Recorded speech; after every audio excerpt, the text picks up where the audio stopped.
machine will not start with the cutter head in the on position. Very common issue with this machine.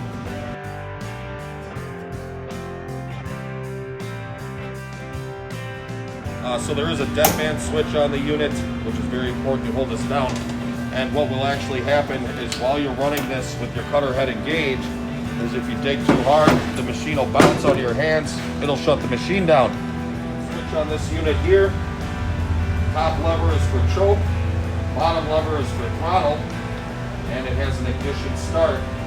From there, now with your engine running, you can drive your machine with your hydrostatic drive to your stump. You'll stop, lock your parking brake, activate the cutter head.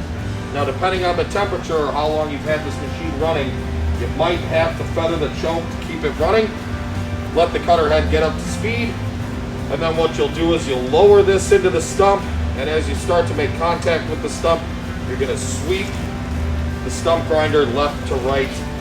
And it is very important that you sweep this left to right while taking about a half an inch off. You cannot leave this into the stump. That's going to create issues. You have to sweep left to right, and that's where the physical aspect of this machine comes in.